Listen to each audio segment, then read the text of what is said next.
할렐루야. 아멘. 옆에 있는 분들과 이렇게 인사하겠습니다. 겸손의 모습으로 살아갑시다. 네, 다시 한번 인사하겠습니다. 예수님을 닮아 살아갑시다. 네, 이 시간 예배 자리를 사모하며 이 자리에 오신 성도 여러분의 삶 가운데 하나님의 은혜와 평안이 넘치기를 주님의 이름으로 축복합니다. 특별히 사순절을 시작하는 첫날 우리의 영혼 구원을 위하여 이 땅에 오신 예수님을 기억하며 경건과 절제의 삶을 살아내는 여러분들 되시기를 여러분들의 삶이 되시기를 주님의 이름으로 축복합니다. 네, 제가 오랜만에 이렇게 또 수요 오전 예배를 하니까 긴장이 돼서 좀 버벅대는 것 같습니다. 그래도 이해해 주시고 함께 말씀 연회를 함께 나눴으면 좋겠습니다. 여러분들 제가 올해로 이 만 나이 말고 한국 나이로 39입니다. 제 초등학교 입학할 즈음에 하기도 전인 것 같습니다. KBS ETV에서 방영했던 주일 아침마다 8시에 방영했던 프로그램이 하나 있습니다. 제 기억에 이 프로그램은 제가 고등학교 입학하기 전까지 2001년 12월 말까지 방영을 했던 걸로 제가 알고요. 그 이후에 조금 더 몇 년 방영을 했던 프로그램입니다. 근데 제가 이걸 되게 열심히 봤었거든요. 물론 이제 고등학교에 들어가면서 청소년이 되면서 자연스럽게 이 프로그램과 멀어지기는 했지만 이 프로그램은 주일 아침에 저에게 가장 중요하게 이걸 지금 띄워주시면 안 되는데요. 가장 중요하게 봤던 프로그램입니다. 이 바로 디즈니 만화 동산입니다. 아마 저와 비슷한 연배의 자녀를 두신 분들은 아침에 이것 때문에 자녀들과 전쟁을 좀 하셨을 겁니다. 8시에 방영을 하고요. 주일학교 어린이 예배는 9시에 시작을 하고요. 어머니와 저는 교회를 가네마네 싸우며 이렇게 이제 실랑이를 벌이며 전쟁을 벌였던 그런 프로그램이었습니다. 아마 많은 집에서 이것 때문에 자녀들과 좀 실랑이를 하시고 전쟁을 하셨다는 후문이 좀 있죠. 그런데 디즈니 만화동산에서 봤던 이 만화들 중에서 알라딘이라는 만화 영화가 그렇게 한 20분 정도 방영을 합니다. 그런데 이 알라딘이라는 영화가요, 2019년에 실제 사람들이 등장하는 실사화 영화로 개봉을 하게 됩니다. 여러분들도 이 알라딘이라는 영화의 이 만화 영화의 대략적인 그 내용들은 알고 계실 거예요. 아랍 사람 알라딘과 또 램프에 사는 푸른색 몸의 코수염을 가지고 있는 지니의 이야기. 그 가운데서 알라딘이라는 이 내용에 대해서 오늘 잠깐 이야기를 나누면서 함께 말씀을 좀 나누고 싶은데요. 램프에 사는 지니는 여러분 어떤 존재인지 아십니까? 굉장히 강력한 마법의 힘을 가지고 있는 존재입니다. 그런데 그가 살고 있는 곳은요, 작디작은 램프에서 살아갑니다. 그리고 그곳에서 자신을 불러일으켜줄 주인을 기다리는 이 불쌍한 요정입니다. 우리가 모두 알고 있다시피 이 지니는 주인의 말에 따라 주인에게 3가지 소원을 들어줘야 하는 운명을 가진 불쌍한 요정이죠. 그가 3가지 소원을 다 들어주고 나면요, 이 지니는 영원히 램프의 노예가 되는 운명을 갖게 됩니다. 그런 지니에게 딱 한 가지 소원이 있었습니다. 어떤 소원일까요? 램프에서 자유롭게 되는 그것이 그의 소원이었습니다. 그런데 다만 이것을 이루어 줄 수 있는 주인을 만났을 때 그것이 가능했다라는 거죠.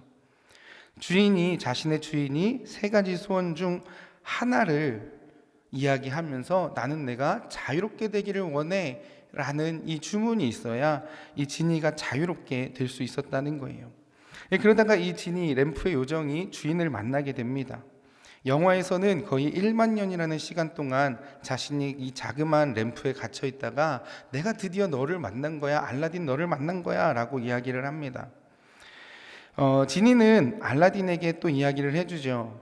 내가 내게 3가지 소원을 들어줄 수 있어. 이렇게 이야기를 해요. 그때 알라딘이 또 이렇게 묻게 됩니다. 그러면 너의 소원은 뭔데? 라고 묻게 되죠. 그러면서 지니는 자신의 소원을 이야기를 합니다. 나는 자유롭게 되는 거야. 그렇게 시간이 흘러서 알라딘이 지니에게 두 가지 소원을 이야기를 합니다. 그 두 가지 소원을 이루고 난 뒤에 마지막 한 가지 소원을 이 알라딘이 지니를 위해서 사용을 하게 돼요. 나는 내가 자유의 몸이 되기를 원해 라고 이야기를 하면서 이 영화가 마무리가 됩니다. 만화 영화는요, 이 지니가 자유의 몸이 되면서 여행을 뿅 하고 떠나버리고 이게 끝나거든요.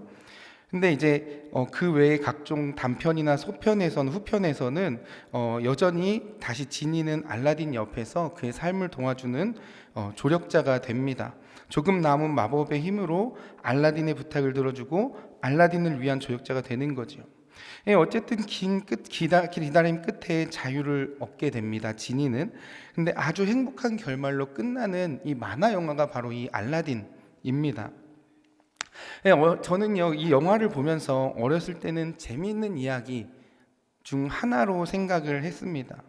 그리고 조금 머리가 커서는요, 진정한 친구는 누구일까에 대한 고민을 해본 적이 있습니다.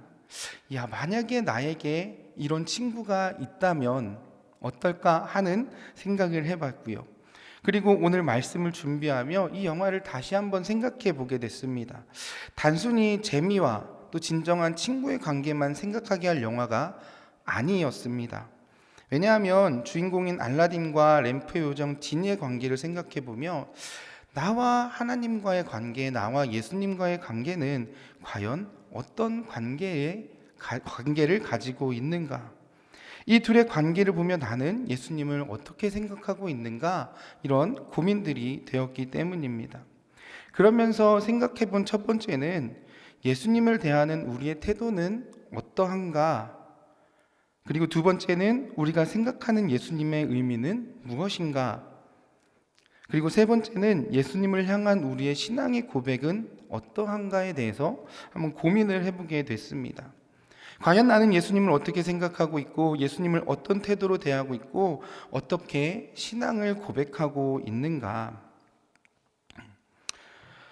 그래서 사순절을 시작하는 첫날 말씀을 준비하며 예수님을 대하는 우리의 태도와 우리의 생각과 또 예수님의 의미와 우리가 드리는 신앙의 고백을 다시 한번 점검하는 시간을 가져보고자 했습니다. 그래서 그래서 이 시기를 통해 이 사순절의 의미를 생각하고 또 예수님과 우리와의 관계를 다시 한번 생각하는 이 귀한 시간이 되기를 축복합니다. 자, 오늘의 말씀의 배경을 먼저 보겠습니다. 오늘 본문은 예수님께서 예루살렘 성으로 들어가실 때 예수님을 맞이했던 사람들의 모습을 우리에게 보여주고 있습니다. 이들은 서로 다른 모습을 하고 있으나 사실은 이들의 모습에서 우리는 하나의 모습을 보게 됩니다. 그것은 다름 아닌 램프의 요정 지니를 바라보는 알라딘의 모습처럼 사람들이 예수님을 바라보는 모습을 보게 됩니다. 왜 그럴까? 오늘 본문에 등장하는 두 부류의 사람들의 모습 때문입니다. 첫 번째 부류의 사람들은 9절과 12절 그리고 18절에 등장하는 큰 무리들입니다. 우리 12절과 13절의 말씀을 함께 읽도록 하겠습니다. 같이 읽습니다. 시작. 그 이튿날에는 명절에 온 큰 무리가 예수께서 예루살렘으로 오신다는 것을 듣고 종려나무를 가지고 맞으러 나가 외치되 호산나 찬송하리로다 주의 이름으로 오시느니 곧 이스라엘의 왕이시여 하더라. 아멘. 12절을 보면 큰 무리가 예루살렘으로 들어오시는 예수님을 마주하게 됐다라는 겁니다. 맞이하게 됐다는 거예요. 자, 그러면 이들은 누구입니까? 이들은 유월절을 지키기 위해 예루살렘으로 모인 유대인들입니다. 이스라엘에게 있어서 유월절은 아주 중요한 명절이죠. 유월절은 이스라엘 백성에게 있어서 마치 독립기념일과 같습니다. 장자의 죽음을 면하고 애굽을 빠져나오게 된 그 날이기 때문입니다. 그래서 유대인들은 유월절을 중요하게 지켰습니다. 그래서 요세푸스의 유대인 전쟁사라는 책을 보면요, 이 네로 황제 당시에 유월절을 지키기 위해 예루살렘에 모여든 사람만 대략 270만 명 정도가 되었다라고 기록을 합니다. 굉장히 많은 사람들이 이 유월절을 지키기 위해 예루살렘으로 모인 겁니다. 그런데 우리는 이 부분에서 당시 유대인들의 신앙적 열심을 볼 수가 있죠. 유월절을 위해 예루살렘으로 순례를 한다는 것, 이것은 당장의 생업보다 율법의 명령을 따르는 유대인들의 신앙생활에 대한 모습을 보여줍니다. 그리고 두 번째 부류의 사람들은 제자들이었습니다. 우리 16절 말씀을 함께 읽겠습니다. 같이 읽습니다. 제자들은 처음에 이 일을 깨닫지 못하였다가 예수께서 영광을 얻으신 후에야 이것이 예수께 대하여 기록된 것임과 사람들이 예수께 이같이 한 것임이 생각났더라. 아멘. 본문을 보시면 예수님과 함께 예루살렘으로 들어가는 제자들의 모습을 볼 수가 있지요. 그런데 이 제자들의 모습을 보면서 우리는 조금 의아함이 생깁니다.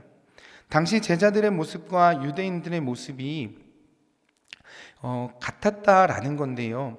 이들의 모습을 보면서 의아함이 생기는 것은 왜 예수님과 함께 그렇게 다녔음에도 불구하고 이 예수님이 예루살렘에 들어가시는 것을 알지 못했는가, 그 의미를 알지 못했는가, 이것에 대한 의아함입니다. 그리고 이러한 의문에 대해서 16절 하반절을 계속해서 읽어보면 이 의문점에 대한 답을 얻을 수 있지요. 우리 16절 하반절을 함께 읽겠습니다. 같이 읽습니다. 예수께서 영광을 얻으신 후에야 이것이 예수께 대하여 기록된 것임과 사람들이 예수께 이같이 한 것임이 생각났더라. 아멘. 이 말씀을 보시면 사도 요한이 기록한 이 말씀에 시간적 오류가 있어 보입니다.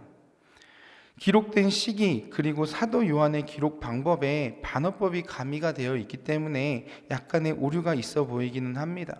그러나 중요한 것은 제자들의 모습을 통해서 우리는 이들이 큰 무리와 함께 예수님을 왕으로 맞이하기는 했으나 그들이 예수님이 왕으로 오시는 것을 제대로 이해하지 못하고 있었다라는 것을 알 수가 있습니다. 우리는 이 두 부류의 사람들에게서 이들이 똑같이 했던 착각의 내용을 발견하게 됩니다. 그것은 다름 아닌 예수님의 존재를 권력자로 착각했다라는 겁니다. 그래서 유대인들은 자기의 겉옷을 벗어서 왕의 오심을 환영합니다. 양손에 종려나무 가지를 흔들고 호산나 호산나 외치는 거예요. 그들은 마치 전쟁에서 승리한 장군이 승전보를 가지고 들어오는 것 마냥 예수님의 오심을 환영했다라는 겁니다. 온 이스라엘과 유대인들이 예수님의 오심을 통해 이제 우리는 정치적으로 해방될 것이다, 우리의 삶이 조금 더 편해질 것이다, 이런 기대를 가지고 있었다는 거죠. 게다가 제자들은 아무것도 모른 채 이 유대인의 외침, 큰 무리들의 외침에 따라 그저 함께 기뻐했다라는 겁니다. 왜냐하면 이 일에 대해서 깨닫지 못하였다고 본문이 기록하기 때문이죠. 더욱이 마태복음 17장 4절을 보면 이렇게 기록을 합니다. 제가 읽어드립니다.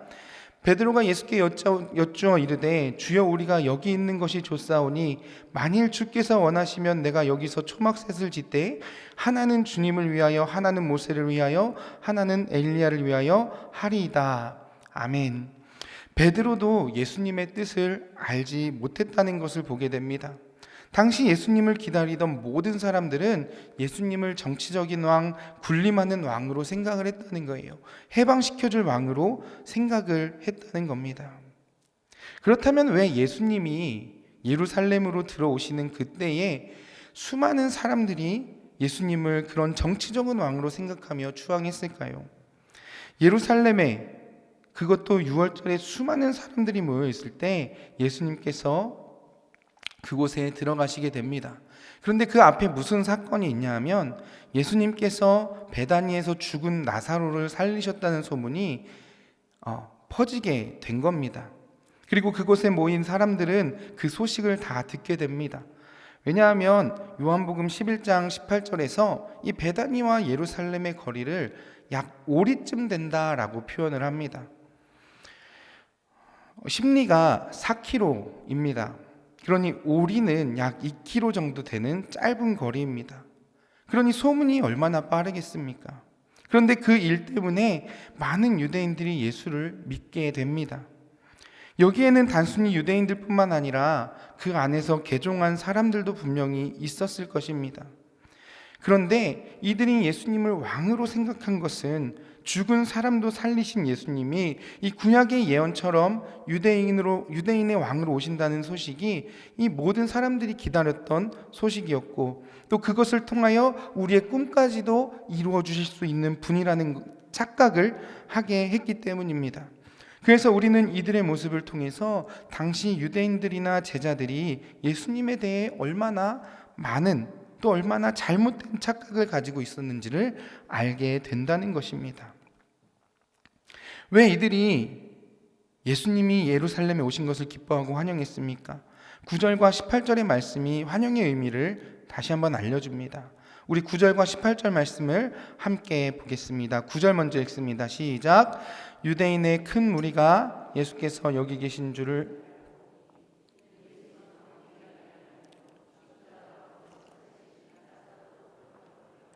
네, 18절도 같이 읽습니다. 시작. 이에 무리가 예수를 맞음은 이 표적 행하심을 들었음이로라. 아멘. 유대인들이 예수님을 만나고자 했던 의도는 결국 나사로에 관한 이적을 들었기 때문입니다. 그 놀라운 사건의 주인공을 보고자 했고, 그 사건의 주인공이 예루살렘으로 들어오는 것에 대해 기뻐했고, 이 표적이 예수님의 메시아 되심에 대한 결정적 표적으로 생각했다는 거죠. 그래서 예수님의 예루살렘 입성을 환영한 겁니다. 그러나 정작 이들의 환영에는 예수님이 오신 진짜 의미는 없었습니다. 결국 이들에게서 우리가 발견하는 것은 다름 아닌 이들이 가지고 있는 기복적인 신앙이요, 정치적인 신앙을 발견하게 된다는 거예요. 그런데 이런 모습을 보면서 우리의 신앙을 보게 됩니다. 우리의 관심은 어디에 있습니까?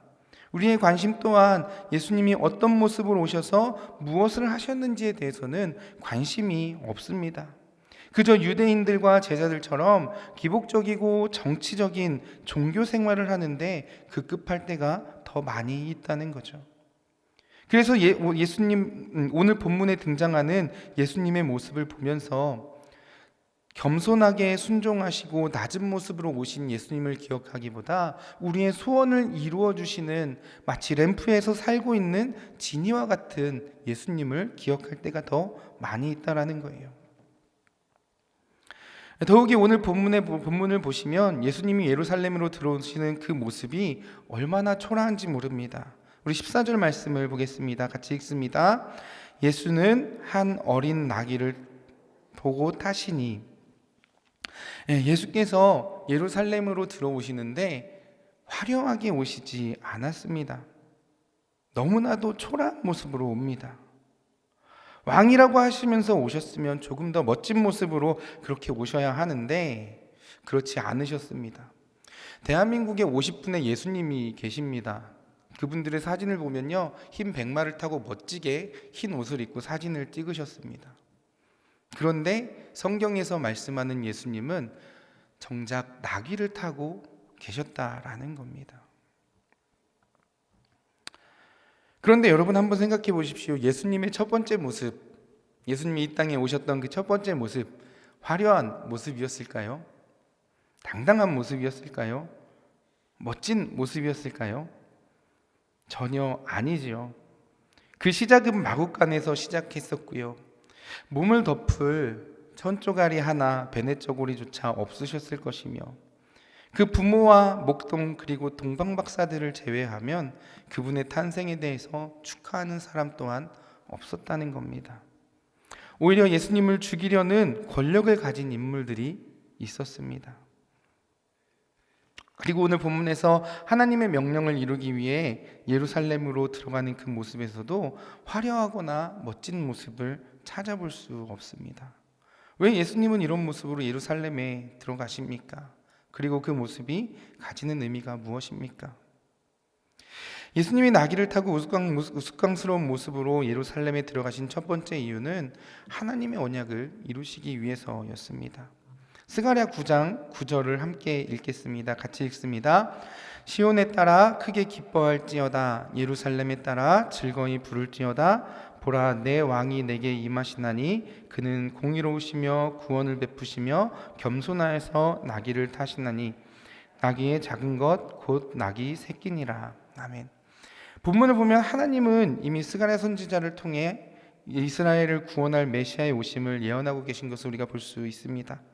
그리고 예수님은 그 언약, 그 말씀 따라 순종하셨다라는 것을 보게 됩니다. 그런데 오늘 본문인 요한복음 12장 15절에서 우리가 중요하게 봐야 할 단어가 있습니다. 바로 한 어린 낙이라는 단어입니다. 스가랴에는 낙이 새끼를 폴로스라는 헬라어로 표기를 했고요. 다른 공관복음에서도 폴로스라는 단어를 사용을 합니다. 그러나 유일하게 요한복음에서만 오나리온이라는 단어를 사용하고 있어요. 둘 다 낙이 새끼를 뜻하는 것은 맞지만 특별히 요한복음에서 사용한 오나리온의 뜻은 나귀가 새끼일 뿐만 아니라 보잘것없음을 강조하기 위해 사용했습니다. 그리고 그리고 예수님이 이런 나귀를 타셨다라는 것을 의미합니다. 이 모습에서 정치적 메시아가 아닌 평화의 왕으로 오신 분임을 확신히 보여주려고 했던 이 사도 요한의 하나의 방법이었다라는 거죠. 그런데 말과 나귀는 분명히 반대되는 의미를 가지고 있습니다. 말은 어떤 전쟁 그리고 또 화려함을 이야기하지만 나귀는 보잘것없는 그런 것을 의미하기 때문입니다. 또 이사야 9장 6절에도 이렇게 기록을 합니다. 제가 읽어드리겠습니다. 이는 한 아기가 우리에게 낳고 한 아들 우리에게 주신 바 되었는데 그의 어깨에는 정사를 메었고 그의 이름은 기묘자라 모사라 전능하신 하나님이라 영존하시는 아버지라 평강의 왕이라 할 것임이라. 아멘. 말은요 전쟁을 상징하겠죠. 그리고 나귀는 평화를 상징합니다. 곧 예수님이 나귀를 타신 것은 이 평화의 왕으로 그 아들을 보내신 하나님의 언약을 이루기 위한 것임을 오늘 본문이 우리에게 보여주고 있다는 겁니다. 그러면서 나귀를 타고 보잘것없는 모습으로 오신 것은 평화의 왕으로, 평강의 왕으로 예수님께서 이 땅에 오신 것이고 하나님께서 예언하신 그 예언을 예수님께서 이루시기 위해 이 보잘것없는 모습으로 우스꽝스러운 모습으로 예루살렘에 들어오셨다라는 겁니다. 예수님이 나귀를 타고 우스꽝 모습으로 예루살렘에 들어가신 두 번째 이유는 겸손의 왕으로 오셨기 때문입니다. 지난 1월 29일부터 2월 3일까지 젊은이 교회에서 저를 포함한 14명의 젊은이 교회 성도들이 필리핀 서민도로 섬에 선교를 다녀왔습니다. 그곳에서 했던 사역은 저희가 두 번의 교회 페인트 칠 사역을 했고요. 그리고 두 번의 예배 사역을 했고요. 그리고 두 번의 피딩 사역을 했습니다. 피딩이라는 것은 원주민들이 식사를 하기가 쉽지 않은데요. 그들에게 저희가 밥을 먹이는 사역이었습니다. 그런데 이 피딩 사역을 하면서 서로에게 은혜가 되는 경험을 하나 하게 되었습니다. 당시 첫 번째 피딩 사역지였던 칼라추치 교회에 나오는 산족들에게 밥을 먹이게 되었습니다. 근데 이 산족에 가면 아이들이 굉장히 많습니다. 그날 모인 아이들도 거의 한 200명 가까이 됐던 것 같아요. 근데 저희가 준비해간 음식과 그릇이 약 250명분 정도의 음식이었습니다. 아이들만 200명 정도 되다 보니 어른들에게까지 나눠줄 밥도 부족해 보였고 그릇은 당연히 부족했습니다. 그러다 보니 당연히 선교팀원들도 식사를 못할 수도 있겠다라는 생각이 들었어요. 그리고 당연히 그릇으로 밥을 먹지 못하겠구나라는 생각이 들었습니다.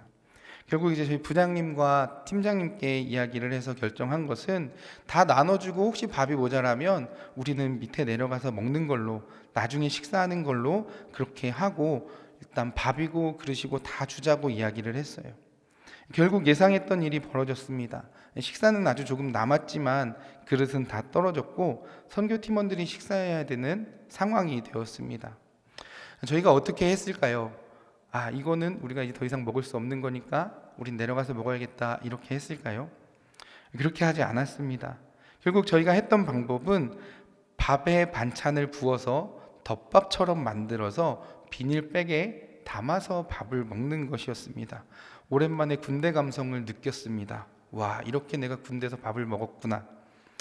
그런데 저희가 밥을 먹는 모습을 보면서 산족 원주민들이 다들 재미있어 하는 겁니다. 왜냐하면 아무렇지 않게 이 봉지밥을 먹고 있는 것이 그들에게는 무언가 동질감을 느끼게 했던 것 같습니다.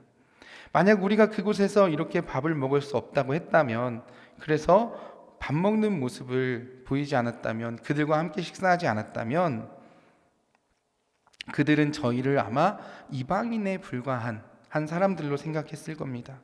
그러나 아무렇지 않게 봉지밥을 먼지바람이 부는 데서 먹고 있는 저희를 보면서 그들 또한 우리를 바라보며 동일한 그리스도인이와 한 형제 자매라고 생각을 했던 것 같습니다. 그런데 이러한 모습을 다시 생각해 보면서 예수님의 겸손의 모습을 생각해 보게 되었어요. 예루살렘으로 입성하시는 예수님의 모습, 결코 화려하지 않고 결코 위풍당당하게 누군가의 에스코트를 받으며 그렇게 사람들 사이로 가지 않으셨던 그 모습에서 사람들이 느꼈던 그 감정은 무엇이었을까? 예수님도 우리와 같은 분이구나라는 것을 느꼈을 겁니다.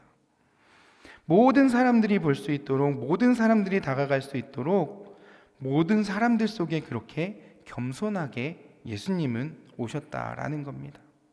이 모습을 통해서 예수님 왜 겸손하게 이 땅에 오셨는지, 그리고 그 겸손을 통해 사람들을 어떻게 섬겼는지를 다시 한번 보게 되었습니다. 능력이 있으시지만 어떻게 이 땅에서 우리와 함께 살아가시며 우리의 희노애락을 함께 느끼는지를 보게 된 것입니다. 그것은 다름 아닌 예수님의 겸손이 있었기 때문에 우리에게 그 모습이 가능했던 것입니다. 누군가 위에 군림하시기 위함이 아니라 겸손한 모습을 보이시며 이 세상 모든 사람들이 다가갈 수 있도록 하셨기 때문이라는 겁니다. 그렇다면 예수님이 이 땅의 순종의 모습으로, 겸손의 모습으로, 낮은 자의 모습으로 오신 궁극적인 이유는 무엇입니까? 마태복음 1장 21절은 이렇게 기록을 합니다. 우리 함께 읽겠습니다. 아들을 낳으리니 이름을 예수라 하라. 이는 그가 자기 백성을 그들의 죄에서 구원할 자이심이라 하니라. 아멘. 예수님이 이 땅에 겸손한 모습으로, 낮은 자의 모습으로 오신 이유는 하나밖에 없습니다. 우리에게 복음이 되시기 위해 오셨습니다. 죄로부터 구원하시기 위해 이 땅에 오셨습니다. 그런데 그 모습은 높고 높은 보좌에 있었던 것이 아니라 낮고 낮은 자리에 겸손하게 하나님의 말씀을 따라 그 자리에 계셨다라는 겁니다.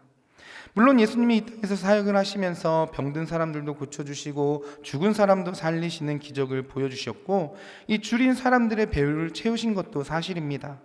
하지만 그보다 먼저 복음으로 겸손하게 이 땅에 오셨다라는 겁니다. 그러면 복음이 무엇입니까? 아담과 하와의 때부터 멀어졌던 하나님과 인간의 사이를 우리는 알고 있습니다. 그러나 하나님의 이신칭의 사건을 통해 우리가 의롭다함을 받게 하셨고, 그렇게 칭함을 받게 하셨고, 그 은혜의 증표로 예수님을 이 땅에 보내주셨다라는 거예요. 그리고 그 죽음을 통해 하나님과 인간 사이의 다리가 되셔서 하나님과 인간과의 관계를 회복해 주셨다는 것이죠. 그리고 죽음에서 우리를 구원하셨다라는 겁니다. 이것이 곧 복음입니다. 예수님이 복음으로 이 땅에 오신 이유입니다. 겸손한 모습으로, 낮은 자의 모습으로 오신 이유입니다. 하나님과 멀어진 우리를 다시 하나님과 가깝게 하기 위해 이 땅에 오셨다는 것. 이것이 곧 낮은 자의 모습으로, 겸손의 왕으로 이 땅에 오신 예수님의 모습입니다. 그리고 그 모습을 통해 구원의 완성을 이루셨다라는 것이죠. 곧 이것이 오늘 우리가 사순절을 보내며 겸손과 낮은 모습으로 또 나귀를 타고 예루살렘에 들어오신 예수님을 기억해야 할 예수님의 모습 아니겠습니까? 이 믿음을 가지고 이 사순절을 보내실 수 있는, 그래서 예수 그리스도를 더욱더 깊이 묵상하시는 여러분들 되시기를 바랍니다. 이제 말씀을 마무리합니다. 우리의 믿음에 대해서 다시 한번 생각해 봅니다. 우리는 그동안 예수님을 어떤 왕으로, 어떤 분으로 생각하며 사셨습니까? 바르지 못한 모습으로 종려나무를 흔들었던 유대인의 모습은 아니었습니까? 아무것도 이해하지 못하는 제자들의 모습은 아니었습니까? 사순절을 시작하는 이 시기에 우리가 예수님의 오심에 대해서 다시 한번 생각하며 진지하게 살피고 또 반성할 줄 아는 믿음이 필요합니다. 예수님의 고난과 죽음 그리고 부활을 기억하고 기념하는 절기에 겸손의 왕으로 오신, 낮은 자의 모습으로 오신, 우리의 삶을 구원하실 왕으로 오신 예수님을 더욱 기억하는 귀한 절기를 보내시는 춘천중앙교회 모든 성도님들과 제가 되기를 주님의 이름으로 축복합니다.